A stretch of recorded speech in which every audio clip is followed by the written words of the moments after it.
안녕하세요. 저는 오늘 AI in Finance 금융 분야의 LLM의 도입과 위험에 대해서 이제 말씀드리게 될 신한투자증권의 AI 엔지니어 이한울이라고 합니다. 다들 반갑습니다. 일부러 좀 근엄한 사진을 넣었는데 네, 일단은 저에 대해서 먼저 소개를 드려야 될 것 같은데 저는 원래는 금융 분야 엔지니어는 아니었고요. 원래 이제 NC소프트나 아니면은 이런 일루더 AI 같은 재단 뭐 이런 곳에서 여러 가지 연구들을 했고 자이너 처리하시는 분들이 많이 알만한 헤레벤치, KMMLU 이런 프로젝트들을 리딩했었고요. 주로 자이너 처리 분야에 대한 연구들을 많이 진행을 했는데 작년쯤부터 이제 금융 분야에 대한 관심이 많아져서 Financial NLP라고 하는 연구 분야에 대한 연구들도 꾸준히 진행하고 있었습니다. 그 외에는 뭐 이런 발표들도 많이 했었는데 찾아보시면은 요 약간 AI in Finance 이런 말을 좀 많이 쓰는데 유튜브에 검색하시면 나와요. 여튼 그럼 이제 오늘 제가 아까 말씀드렸던 주제는 결국에는 금융 분야 LLM의 도입과 위험이라는 주제인데 저는 원래 좀 본질이 연구자다 보니까 좀 연구적인 관점에서 긴 호흡으로 이것에 대한 접근에 대해서 좀 다뤄보려고 하는데요. 그러기 위해서는 뭐 금융 분야 AI 도입과 기술의 흐름 그리고 그것들에 있는 위험 요소와 그것에 대한 세이프티 모델에 대해서 저에게 주어진 시간이 20분인데 20분 동안 최대한 여러분들에게 전달드릴 수 있을 만큼 전달드려 보도록 하겠습니다. 일단 혹시 여기에서 금융권에 종사하시는 분들 계신가요?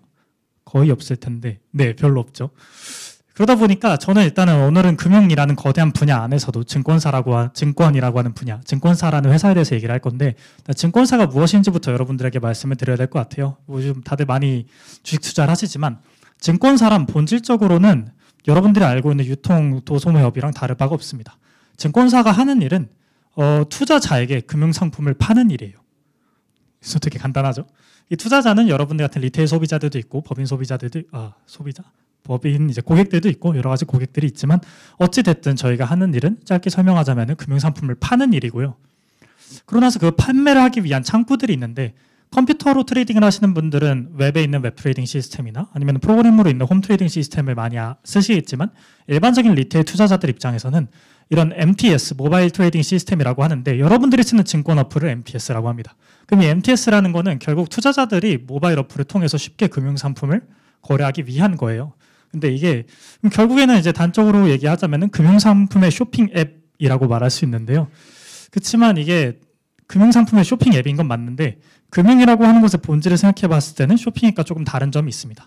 예를 들어서 쇼핑앱 하면 여러분들이 알고 있는 쿠팡이나 11번가 이런 것들을 생각했을 때 여러분들이 그걸 어떻게 소비하는지 한번 생각을 하면요. 보통 일단 사고 싶은 게 있어서 들어가고 제가 사고 싶은 것들 중에서 몇 가지 이제 상품들을 들어가 보고 거기에서 이제 설명들을 보고 제가 사고 싶었던 걸 사는데 금융상품에서는 여러분들이 원하는 게 뭘까요? 여러분들이 원하는 거는 높은 수익률일 수도 있고 아니면 좀 적은 리스크일 수도 있고 하지만 이런 금융상품을 위한 그 니즈는 굉장히 좀 어떤 복잡한 니즈에 기대고 있고 그럼 그 상품을 고르기 위해서는 더 복잡한 정보를 다뤄야 돼요. 재무 정보도 봐야 되고 제일 쉬운 게 주식이니까 주식으로 말씀드릴게요. 주식과 관련된 뉴스 뭐 엔비디아가 오른다 뭐 이런 얘기부터 시작해서 좀 더 복잡한 이슈들을 다뤄야 되고 봐야 될 지표들이 굉장히 많아요. 시장에 대한 것도 봐야 되지 뭐 국장, 미장 이런 거 막 봐야 되잖아요. 그러다 보니까 금융상품의 쇼핑 앱이긴 한데 고객들에게 줘야 될 정보가 너무 많습니다. 그럼 이런 증권사들이 AI를 지금 쓰려면 어떤 식으로 많이 쓰고 있을까요? 당연히 정보 제공성으로 많이 씁니다. 일단 제가 있는 신한투자증권 같은 경우에도 뭐 이게 최근에 낸 건데 이슈 모아보솔이라고 해가지고 어떤 주식을 사고 싶은 사람이 이 회사와 관련된 뭐 이슈들을 보고 싶을 거 아니에요. 그러면 212기에 한 달간의 이슈들을 분석해서 뭐 긍정 이슈, 부정 이슈를 이렇게 나눠주는 그런 서비스들을 하고 있고 저희만 그런 것뿐만 아니라 카카오페이 증권 같은 경우에는 아까도 저희 다 참고해야 될 것들 중에서 시장에 관련된 얘기가 있다고 했잖아요. 그럼 뭐 이런 미국장 어땠지 이런 것들을 정리해서 알려주는 거 하고 있고요. 여기 있는 하나증권 또 저희가 많이 궁금한 게 예를 들어서 되게 예시인데 삼성그룹을 가지고 있는 이재용 님께서 삼성 주식을 판다 그러면은 그건 조금 악재일까요? 호재일까요? 그러다 보니까 그런 사람들을 내부자라고 하는데 그럼 이 내부자 거래가 이 회사 안에 있는 내부자가 이것들을 거래했던 게 과연 어떤 영향을 줄 수 있을까? 이런 것들을 AI적으로 추적하는 이런 서비스도 있고요. 이것도 역시 어떻게 보면 투자자들에게 좋은 정보를 제공하고자 하는 증권사들의 노력 중에 하나고요. 토스증권 같은 경우에는 토스증권은 또 젊은 사람들이 많이 쓰다 보니까 이 정도 글도 안 보죠. 젊은 분들을 비하는 게 아니라 좀 더 빨리빨리 보는 걸 좋아하니까 10초 요약 같은 걸로 소식, 호재, 악재 이렇게 빡빡빡빡 해서 빠르게 알아볼 수 있도록 어찌됐든 증권사들은 이런 MTS에서 그 사람들의 쇼핑을 도와주기 위해서 정보를 더 잘 제공해 주게끔 AI를 통해서 정보를 제공해 주게끔 하는 식으로 접근을 하고 있어요. 뭐 이렇게밖에 접근할 수밖에 없는 이유도 사실 뭐 규제적으로도 많이 존재하는데, 그래서 결국에는 증권사들은 무슨 어떤 역할을 하는 건지 말씀드렸고 어떻게 하려고 하는지를 말씀드렸으면은 그 다음엔 조금 기술 얘기를 해야 될 것 같은데, 이거 오늘 강의에서도 쓴 사람들 진짜 많을 것 같거든요. 많을 것 같거든요. 저도 이게 제일 좋아서 가져왔는데, 이게 같은 라이프 사이클이라 그래가지고 어떤 기술들은 이제 이 기술이 이제 어떻게 이제 보급이 되는지에 대해서 처음엔 기대를 가지고 빠바바바가 올랐다가 그 기술에 대한 한계를 느끼고 절망의 골짜기로 들어갔다가, 하지만 그것들이 좀 더 이제 범용적으로 퍼져서 그것들이 어떻게 기술적으로 이제 이게 막 와이스프레드하게 퍼지는가, 이런 것에 대한 얘기인데, 사실 금융권이라는 곳에서는 생성형 AI라는 말을, 전 생성형 AI라는 말 별로 안 좋아하는데 진짜 지겹게 많이 나왔었는데, 그 기술은 사실 이제 절망의 골짜기로 들어가고 있고, 이 절망의 골짜기로 들어간다는 게 뭐냐면 기대 수준을 넘어서 이제 실제로 어플리케이션으로 나오고 있다는 얘기죠. 아까 봤던 어플리케이션들에도 분명히 들어있어요. 근데 이제 그 다음에 오는 사이클들을 좀 봐야 되는데, 여기 있는 것들 다 중요한 거지만 그 중에서도 AGI나 오토노머스 에이전트라고 하는 흐름은 사실 좀 굉장히 강력한 흐름으로 다가오고 있어요. 저도 연구자잖아요. 많이 느껴질 만큼. 그러면은 그 기술들을 일단 이해하기 위한 틀을 먼저 얘기해 봅시다. 원래 기술이라고 하는 거, 그러니까 제가 연구자에서 사진 찍으시. 연구자로서 이런 연구의 분야라고 하는 거는 사실 어떤 방향성을 가지고 있다라고 이렇게 함부로 말하기가 어려운데, 산업기술의 영역에서는 분명한 방향성이라는 게 있습니다. A가 되고 나서 B가 되고 C가 되고, 그것들이 어떤 고객들의 니즈를 반영해서 가는 게 있고, 그런 것들을 좀 이해하기 위한 틀을 잡으려고 이제 이런, 사실 이렇게 보면 안 돼요. 제가 연구자로서. 하지만 좀 더 이해를 쉽게 하기 위해서 이런 다이렉트 사이클릭 그래프 형태로 기술에 대한 얘기를 했을 때, 지금 현재 기술의 발전 방향을 어떻게 좀 이렇게 트리 그래프 형태로 보여줄 수가 있는데, 지금 현재 가장 강력한 트렌드는 에이전틱 AI라고 할 수가 있는데, 그것들을 위한 기술 흐름들을 조금 더 설명을 해주자면은, 뭐 NLG라고 하는 게 Natural Language Generation이라서 자연어 생성인데, 이런 것들을 잘하기 위한 LLM들이 많이 발전을 했고, 저도 LLM 연구자고, 이런 것들에서도 LLM이 가지고 있는 능력 중 가장 강력한 능력, 여러분들 중에 O1이라고 하는 모델을 모르시는 분은 거의 없을 텐데, 그런 이제 리즈닝, 특히 뭐 어떤 수학적 리즈닝이나 아니면 코딩 이런 능력들이 좀 중요시 되어 있긴 하지만, 뭐 금융 분야 같은 경우에는 도메인 스페시픽 리즈닝이라 그래가지고 그 도메인에 맞는 추론, 이런 것들도 굉장히 좀 많이 발전을 하고 있고요.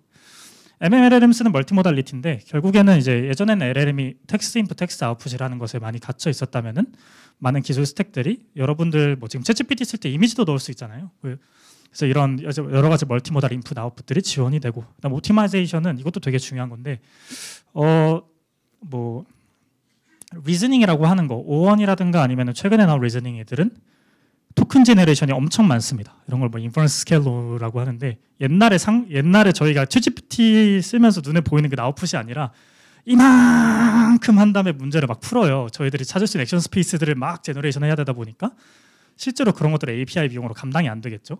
이 MMLMS도 마찬가지입니다. 자연어는 자연어인데, 그 똑같은 모델 안에 무슨 영상이나 이미지를 토큰으로 쓰겠다는 생각을 해버리는 순간부터 토큰 양이 엄청 많이 들고, API 가격 체계를 아시는 분들은 인풋과 아웃풋으로 돈이 나간다는 걸 알면은, 와, 이거 비용 감당 어떻게 하냐라고 했는데, 그런 것들을 좀 해소해주고 있는 게 LLM 옵티마이제이션스, 반도체 쪽도 있고 아니면 서빙 프레임워크도 있고, 이런 기술들이 발전이 사실 지금 가장 강하게 드라이브하고 있는 거는 에이전틱 AI라고 할 수 있어요.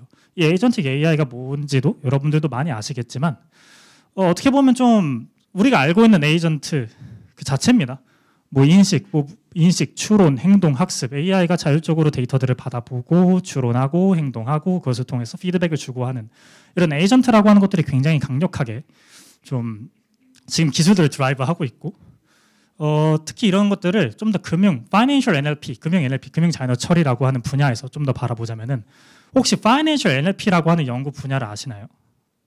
아시는 분들도 좀 있을 텐데, Financial NLP라고 하는 연구 분야는 기본적으로 속성 자체가 NLP 주류 분야의 연구를 따라갑니다. 이게 굉장히 어쩔 수밖에 없는 게, Financial NLP만의 독특한 연구 주제들도 있지만, 기본적으로 Financial NLP라는 연구 분야는 문제는 파이낸스로부터 가져오고 해결 방안을 NLP로부터 가져오는 그런 연구적 성격이 굉장히 강해요.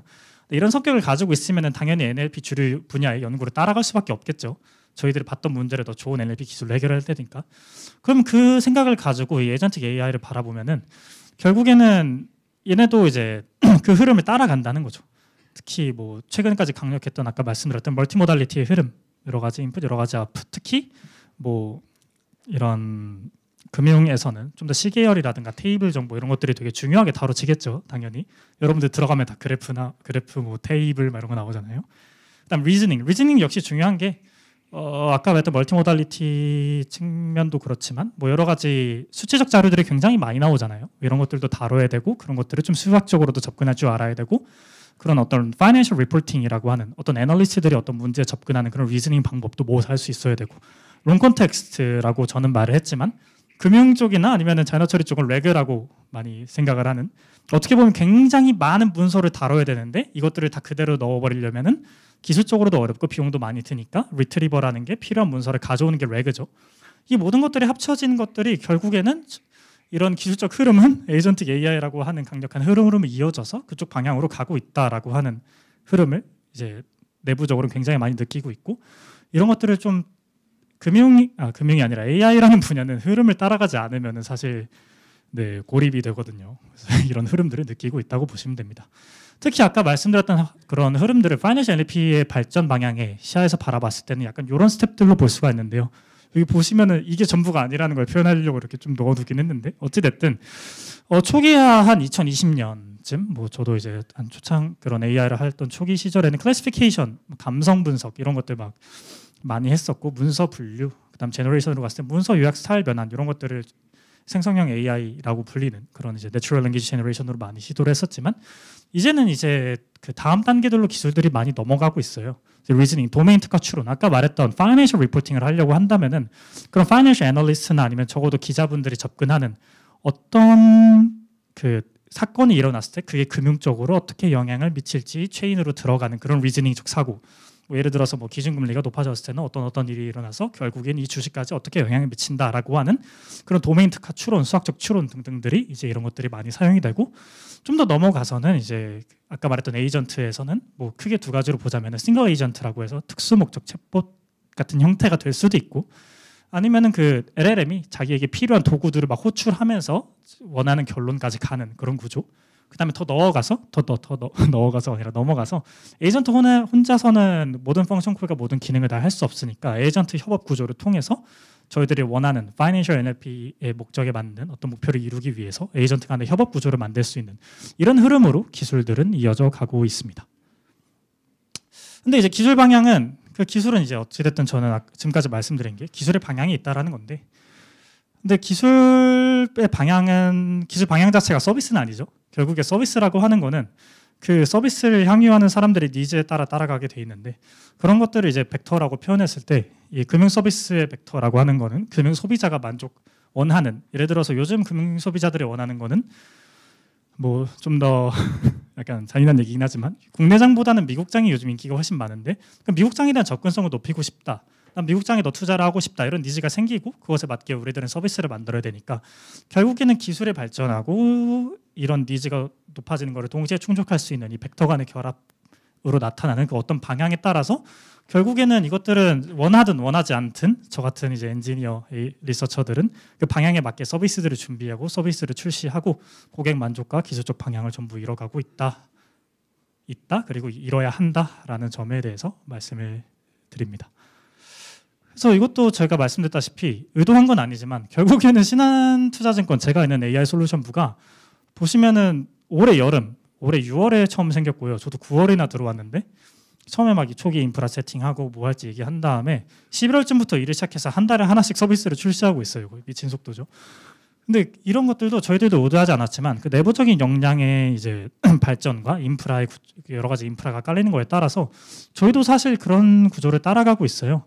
뭐 신한투자증권 연관도 분석 AI는 제가 만든 건데 얘는 이제 그래프 뉴럴 네트워크에 좀 더 의존을 하고 있지만 그 안에 들어가 있는 NLP로서는 뭐 클래시피케이션에서 제너레이션 사이에 있는 정도의 테크 스택을 쓰고 아까 보여드렸던 이슈 모아바솔이라고 하는 거는 감성 분석 들어가죠. 이런 클래시피케이션 된 것들을 제너레이션하고 이것들을 어떤 저희들의 원하는 것에 맞게 얼라인하기 위해서 리즈닝까지 어느 정도 쓰는 구조를 띄고 있고 저희가 그 다음에 낼 서비스, 그 다음 내년에 좀 큰 B2C가 나올 텐데 이런 것도 결국에는 이런 저희가 아까 말씀드렸던 싱글 에이전트와 멀티 에이전트까지 나아가서 결국에는 고객이 원하는 아까 말씀드렸던 고객의 투자 의사결정을 돕기 위한 어떤 에이전트로서의 역할을 하게 되겠죠.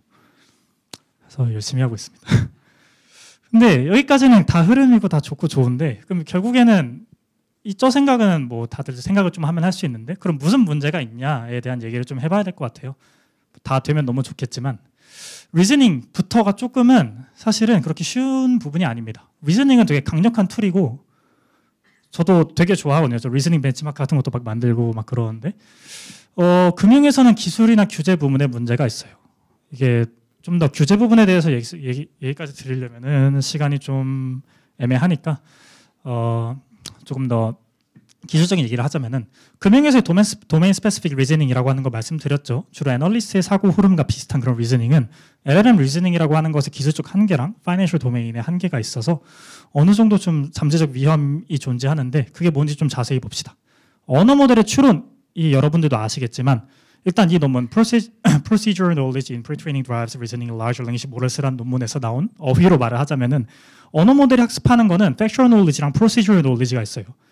Factual Knowledge는 그냥 그 사실 자체, 뭐 6.25 전쟁의 발생 일자, 뭐 이런 그런 것들이 있고 절차적 지식은 어떤 결론에 다다르기 위한 절차의 지식. 예를 들어서 더하기라는 절차도 있고 빼기라는 절차도 있고 뭐 곱하기라는 절차가 있고 그것을 통해서 우리가 원하는 것을 올바르게 접근할 수 있는 절차적 지식이라는 게 있는데 이런 언어 모델의 추론은 이런 학습한 절차적 지식에 굉장히 많이 이런 의존하고 있습니다. 근데 이 절차적 지식에 의존하고 있고 또 절차적 지식을 이미 본 구조만을 따라할 수 있다라고 하는 것들은 여기 있는 뭐 다양한 레퍼런스들에서 많이 얘기를 하고 있어요. 근데 그러다 보니까 이런 절차적 지식이 잘 보존되는 분야가 있어요. 예를 들어서 굉장히 그런 절차적 지식이 강력한 수학, 코딩 뭐 이런 데에서는 진짜 잘하는데 금융 분야에서는 금융 분야에 특히 텍스트 데이터 안에서의 그 일어나는 것들, 금융 분야 자체가 가진 속성으로 인해서 여러 가지 좀 문제가 있는데 금융 도메인의 데이터들의 가장 강력한 속성 중 하나는 거시적인 문제에서는 이전의 절차적 지식이 굉장히 잘 유지가 되는데 미시적인 문제에서는 유지가 잘 안 됩니다. 이게 무슨 말이냐면은 아까 말씀드렸던 기준금리 예시를 기억하실지 모르겠는데 미국의 기준금리가 변했을 때 나머지가 어떻게 움직이는지에 대한 체인 이펙트들은 거시경제학을 좀 공부해 본 사람들은 누구나 알 수 있어요. 물론 그게 얼마나 잘 작동하느냐 좀 다른 문제지만 하지만 우리나라에서 예전에 일어났던 샘 알트만의 한국을 방문 시 샘이 들어간 샘표와 같은 주식들의 가격이 오르는 것에 대한 체인은 한 번은 있을 수 있는데 그것이 과연 다른 시기에 일어날 수 있는 체인일까요? 절차적 지식일까요? 아니거든요. 근데 이게 제가 예시가 이래서 그렇지 실제로 금융 분야에서의 그런 미시적인 것들이 일어나는 것들은 뭐 이제 이 논문 사실 제가 쓴 거긴 한데 논스테이셔너리하다고 표현을 합니다. 다시는 일어날 리가 없는 현상들, 절차적인 것들이 너무 많이 일어나고 이런 것들을 리즈닝으로 쉽게 접근했다가는 사실은 미스리딩할 확률이 굉장히 높죠. 그래서 이런 어떤 한계가 존재를 하고 오늘은 시간이 20분밖에 좀 없기 때문에 많은 것들을 좀 말할 수는 없지만 결국 여기서 말했던 거는 소비자들의 금융 의사결정을 돕기 위한 에이전트를 만든다고 할 때는 아까 말한 그런 리즈닝의 한계 뭐 그다음에 저는 뭐 그다음 할루시네이션 같은 문제도 당연히 여러분들 다 아실 거고 스트롱 프라이어는 얘기를 하고 싶지만 이거는 뭐 나중에 궁금하시면 좀 더 말씀드리고 뭐 규제 등도 되게 많죠. 예를 들어서 에이전트가 이제 다 해서 뭐 테슬라 사십시오 휴먼 뭐 이런 거 하면은 바로 잡혀가거든요. 원래 주식 같은 거 우리나라에서는 추천하면 안 되니까.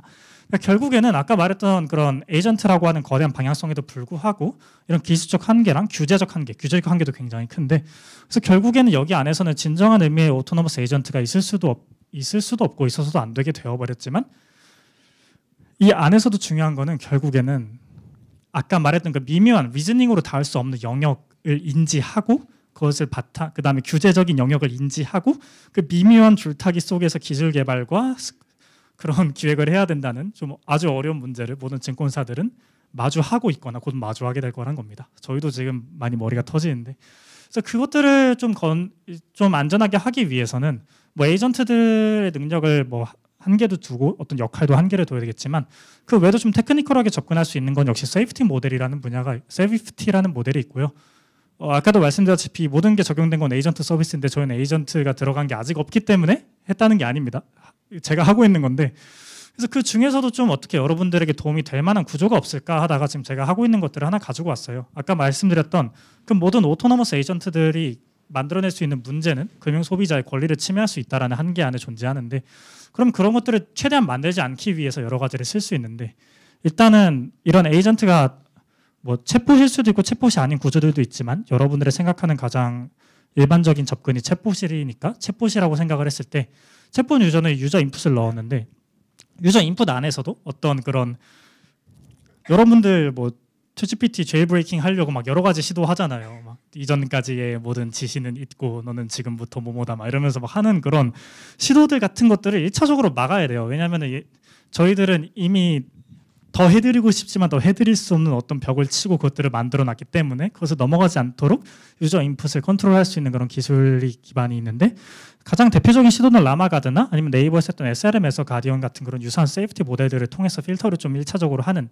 것들이 있을 것 같고 두 번째로는 여기는 이제 에이전트들 단에서 그걸 처리를 할 때는 저희가 가장 중요하게 생각하는 거는 에이전트들은 언제나 자기들이 할 수 있는 최선을 다해서 유저들에게 최고의 정보를 제공해 주려고 하는데 저희는 저희가 생각해 놓은 성능의 이상으로 얘네들이 성능을 내버리면 안 돼요. 그러면은 유저의 권리를 침해하기 때문에 에이전트가 수행할 수 있는 혹은 그렇게 의도된 기능을 넘어선 어떤 유저 인풋이라든가 자기들의 기능에 대한 fallback이 좀 필요하고 그다음에 모델 아웃풋이 나왔을 때는 뭐 이 사람이 평가한다는 건 이제 실제로 출시하기 전에는 얘네들이 내놓는 것들에 대해서 사람들이 꾸준히 평가하고 이후에 쌓인 얘네들의 여러 가지 미슬리딩이라든가 그런 휴먼 얼라이언스에 맞추기 위해서 그 데이터들을 바탕으로 LLMS 저지나 혹은 아까 말했던 가디언 같은 것들을 추가적으로 이걸 바탕으로 튜닝한 것들을 이용해서 결국엔 인풋 아웃풋 중간 과정에 있어서 모든 세이프티를 위한 가드레일을 세우고 서비스할 수밖에 없습니다.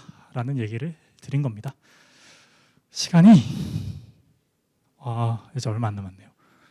넘었네요. 그래서 결국에는 이렇게 될 것 같았는데 짧은 시간이라도 기술적인 내용을 담아드리지 못해서 좀 아쉽지만 결국에는 아까 말씀드렸던 그 모든 방향성과 그런 것들을 결합해서 저도 노력하고 모든 증권사들이 노력하고 저와 같은 문제들을 마주하고 또다시 그런 기술적인 해법들을 찾아 나갈 것 같습니다.